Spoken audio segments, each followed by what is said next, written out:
So you study marine ecology, sustainable fisheries, and especially how climate change is reshaping our oceans. If a friend or someone you knew had no idea what all that meant, what you do, how would you explain that in 1 to 2 sentences?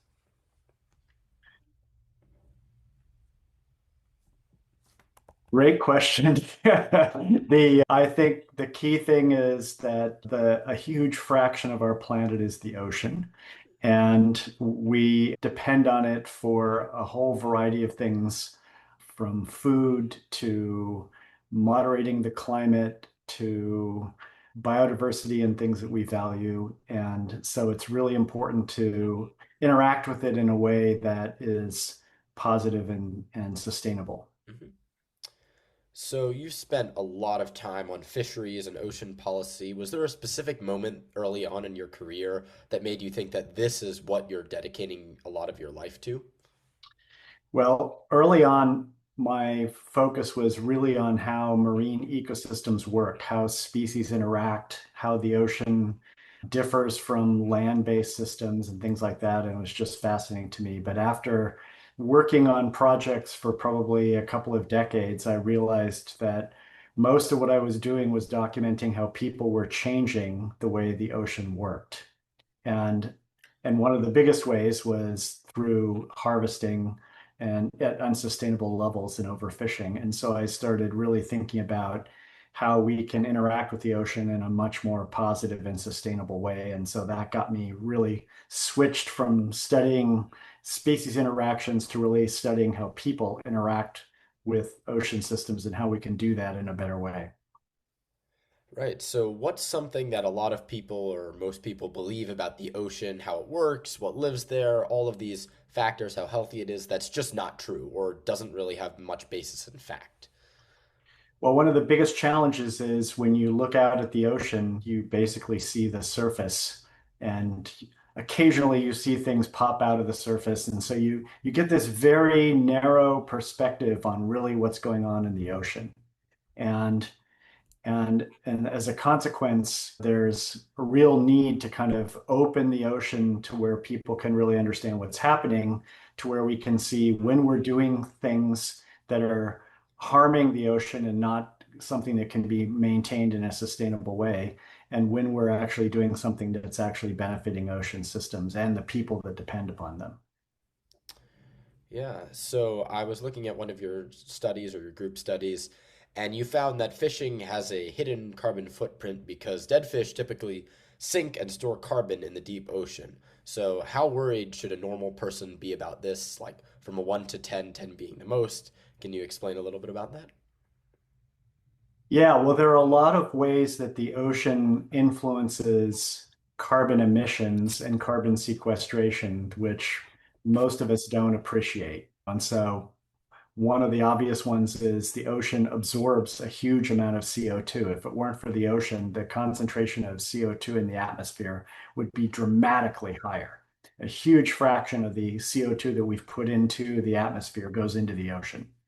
But there's also a lot of other processes because of the fact that the ocean is quite deep, and this is where the sinking fish and sinking whales and things along these lines has the potential of sequestering carbon for a long time.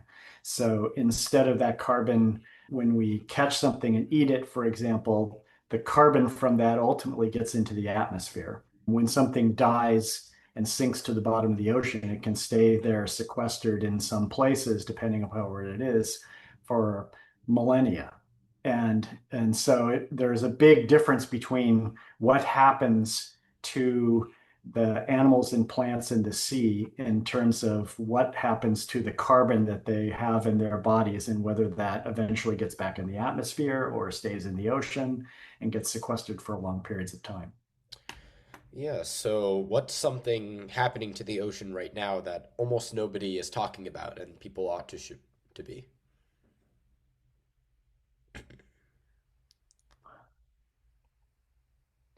Well, there are a lot of positive things happening about the ocean right now. And I actually think this is one where fisheries is something that for a long period of time, we kind of viewed the amount of fish in the ocean as being something that was endless and that you could overharvest them. But it was pretty clear several decades ago that we started to get much better insights in terms of what the abundances were and the fact that they were going down way too fast and to way too low of levels. So one of the things, though, that has happened in a lot of parts of the world is coming up with ways to actually harvest at a rate that has a sustainable population that gives you more fish to catch and more fish in the ocean at the same time. So it's a win-win. And so I think that really understanding that we can interact with these kinds of environmental problems in a way that can be good for nature as well as being good for people is something that I don't think a lot of people realize, but fisheries are an example where a lot of those successes that are happening right now are doing exactly that. It's good for people, it's good for nature. Yeah, so a lot of people are talking about, I mean, this is a broad term, the ocean crisis, like it's a future problem. Do you think it is, or do you think something like that is already here?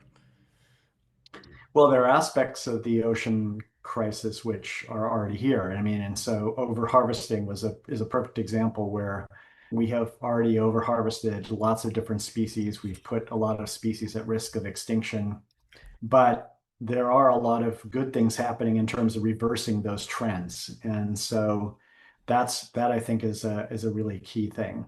I mean, we're also using the ocean is a big trash dump, which is another problem, which is something I haven't worked on that much, but that's another thing where things that go downstream or through sewers and then get dumped into the ocean basically disappear. And we kind of ignore the fact that what we're doing is basically using the ocean as a large garbage dump. And so there's lots of things now with explosion of the amount of plastic that's in the ocean and things along those lines that are really important issues that we've got to think, just like in the fisheries problem, how do we come up with dramatic solutions that can reverse those trends?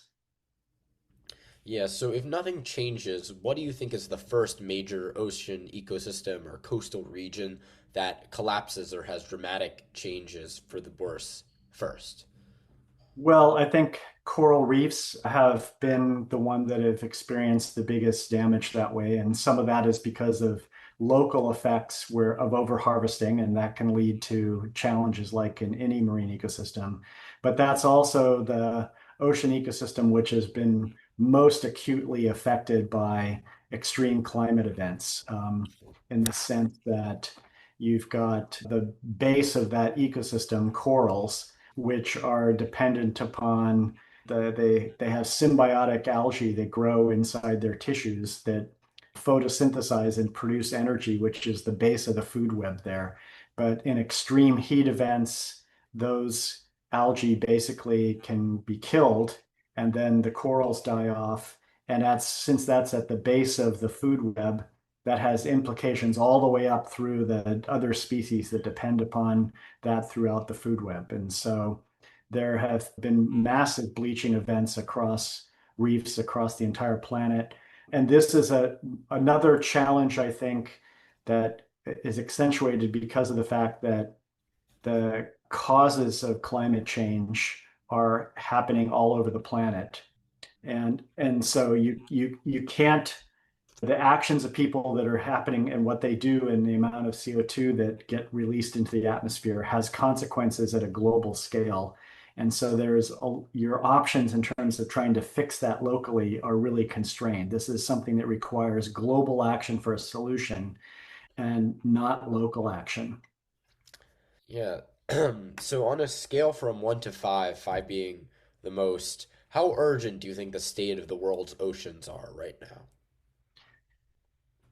Well, I think in the climate impacts in coral reefs, it's a 4, if you're talking about 5 being the worst case situation. And that's something where people have seen how serious that is again and are really trying to do a lot of clever interactions. But this is another one where fixing again that problem involves global efforts from the standpoint of emissions. And that's something where some people get motivated by the impacts of climate change on coral reefs, and other ones don't know anything about it. It doesn't motivate their behavior. They don't realize that their actions have such consequences. And so this is something where the communication of how these critical ecosystems are so closely tied to the climate problem is something that is really important. Effective communication that your actions, no matter where you are on the planet, can have consequences to coral reefs on some other part of the planet. That's something that I think we all need to recognize. So, what if you were just to give advice in general, what is one small thing a normal person can do today that would actually make a small but non-insignificant difference? Yeah, well, there's a lot of things in terms of lifestyle that individuals can have. I mean, so there are aspects of the types of vehicles you use, the emissions that come out of that, the types of fuels, the types of food you eat. This is something we've done a lot of work on in terms of the consequences of different foods from the standpoint of climate change. So, for example, most people don't realize that between a fourth and a third of the entire emissions of CO2 come from food production. And that varies dramatically from one type of food to the next. And this is something that really doesn't get a lot of attention, that the choices of what you eat has really big implications in terms of your own footprint, in terms of the carbon footprint that you provide. And this is again one where, ironically, even though the oceans are experiencing some of the really most extreme negative aspects of climate change, ocean foods can have some of the lowest carbon footprint of food-based systems of other different kinds of options. And there's a variety of reasons why that's the case. But Yeah. So, who are one or two scientists you think I should interview after you, whether it be on your specific ocean topics or any environmental science topic?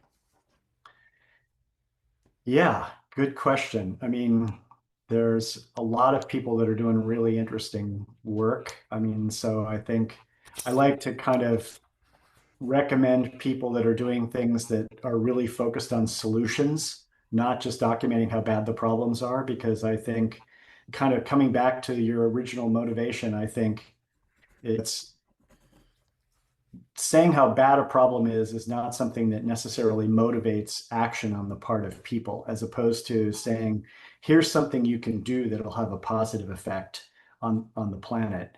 And and for a lot of environmental problems, we're really good at describing how bad the problem is, but then not really having an effective pathway to think about what do we do to fix that. And so I think talking to some people that really are thinking from the standpoint of environmental solutions in the ocean space would be something that would be really exciting for you to do. Do you have any names off the top of your head that you could think of, or not quite? Yeah, let's see. Malin Pinsky would be a good one to talk to. He's at UC Santa Cruz. Alexa Fredston, who was a former student of mine, is also at UC Santa Cruz. They're both doing some really interesting things in climate space and shifting species movement and things along those lines. I mean, that's another topic area, for example, that we think about land from the standpoint of barriers to movement. And so everybody has heard about these stories of building bridges across highways because wildlife can't get across the highway is a and cities are barriers to wildlife movement. But in the ocean, we kind of think because it's just this big mixing fluid that there's really not any barriers to movement. And yet there are lots of things in the ocean that also act as these kinds of barriers. And so and the fact that the ocean is actually warming faster than the atmosphere, which is another beneficial thing the ocean does for us, that a lot of the warming on the planet is actually warming the atmosphere. The pace of warming in the ocean is faster. So species are starting to move towards the poles at a space that's much faster. And so the two of them both work on really interesting aspects of understanding this. So for example, I imagine that any environmental scientist you talk to hates the idea of invasive species, Yep. right? Yeah, Okay. I've talked to Well, that's people about that true. topic. But as soon as you think about climate change, it flips this problem on its head. Because if we look out 30, 50, 100 years in the future, virtually every species on the planet, its persistence is dependent upon it being able to successfully invade into places that it doesn't occur today.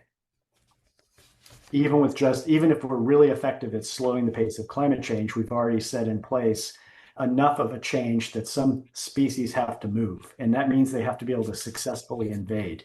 And so species invasions are going to go from something we all hate to something that is critical to the success of species on the planet. And this is especially true in the ocean as well. Yeah, that was really great. So one last question I'd like to round off interviews with this question. So if every teenager on Earth had to hear one sentence from you, what would it be?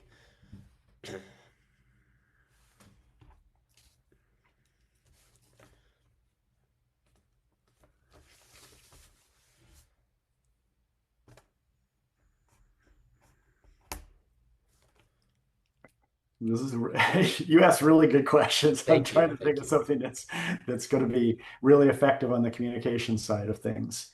Well, let me keep it ocean focused, but dive into the sea. It's an incredibly important component of the earth, and we all need to marvel in its diversity and help maintain its vibrancy in the future. All right. I don't really have too much else for you. I really appreciate your time. I'll be in contact soon. I really appreciate you talking with me. Thank you so much.